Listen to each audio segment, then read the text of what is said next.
বাংলার এবারের বিধানসভা ভোট কেন এতটা আলাদা, কেন এটা নিয়ে এত আলোচনা?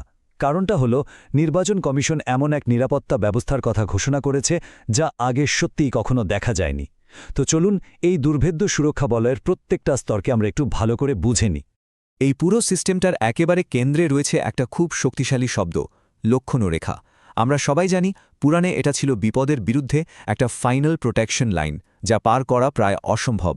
আর এবার সেই পৌরাণিক কনসেপ্টটাকেই কিন্তু আক্ষরিক অর্থে ব্যবহার করা হচ্ছে প্রত্যেকটা ভোট কেন্দ্রের চারপাশে একটা দুর্ভেদ্য দুর্গ তৈরি করার জন্য।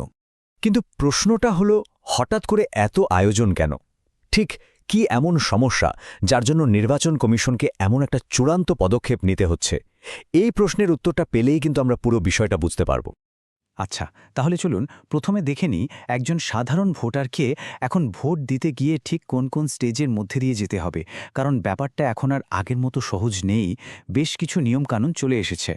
ভাবুন একবার, প্রত্যেকটা ভোট কেন্দ্রকে ঘিরে সাদা চক দিয়ে ১০০ মিটারের একটা গণ্ডি টানা থাকবে। এটাই হলো সেই ফিজিক্যাল লক্ষণ রেখা।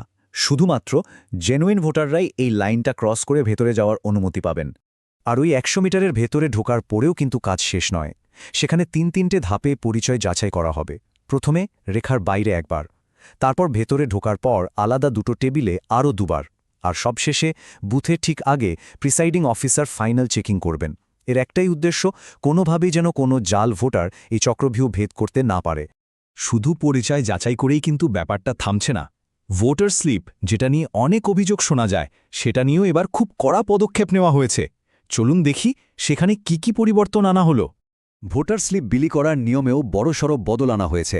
বিএলওদের এখন বাড়ি বাড়ি গিয়ে স্লিপ দিয়ে আসতে হবে।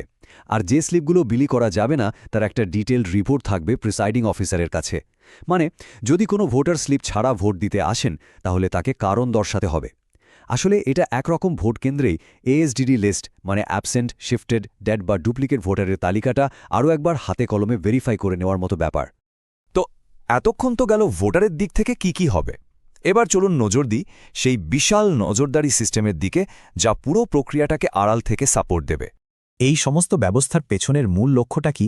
নির্বাচন কমিশন কিন্তু সেটা খুব পরিষ্কারভাবে জানিয়ে দিয়েছে, একজনের ভোটে অন্য কেউ যেন ভোট দিতে না পারে, সেটা যে কোনো মূল্যে নিশ্চিত করা। আর এই লক্ষ্য পূরণ করার জন্য প্রযুক্তির সাহায্য নেওয়া হচ্ছে। মাইক্রো অবজারভার থেকে শুরু করে সেন্ট্রাল ফোর্স, এমনকি রাজ্য পুলিশের কর্মী, সবার শরীরে থাকবে বডি ক্যামেরা। শুধু তাই নয়, এলাকার সমস্ত সরকারি সিসিটিভির কন্ট্রোলও থাকবে সরাসরি কমিশনের হাতে।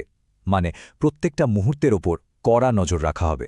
এর সাথে একটা খুব কড়া সতর্কবার্তাও কিন্তু দিয়ে দেওয়া হয়েছে।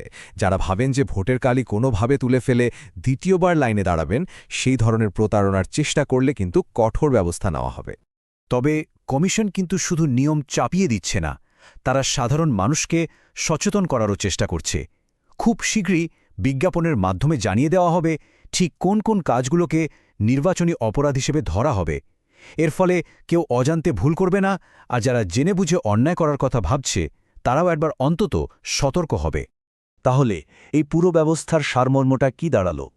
আসুন এই সমস্ত সুরক্ষার স্তরগুলোকে এক জায়গায় করে দেখি কিভাবে এটা একটা দুর্ভেদ্য দুর্গ তৈরি করছে। এই পুরো সিস্টেমটা আসলে তিনকে মজবুত পিলারের ওপর দাঁড়িয়ে আছে। প্রথমটা হলো ফিজিক্যাল ব্যারিয়ার, মানে ওই ১০০ মিটারের গণ্ডি। দ্বিতীয়টা হলো প্রসেসের কড়াকড়ি, মানে ওই তিনটে চেকিং। আর তৃতীয়টা হলো টেকনোলজির চোখ, অর্থাৎ ওই ক্যামেরা নেটওয়ার্ক। এই তিনটে স্তর মিলেই তৈরি হচ্ছে এক অভূতপূর্ব সুরক্ষা বলয়। এক কথায় বলতে গেলে এই যুগের বিশ্বকর্মা এক অভেদ্য দুর্গ তো তৈরি করেছেন, কিন্তু আসল পরীক্ষাটা এখনও বাকি।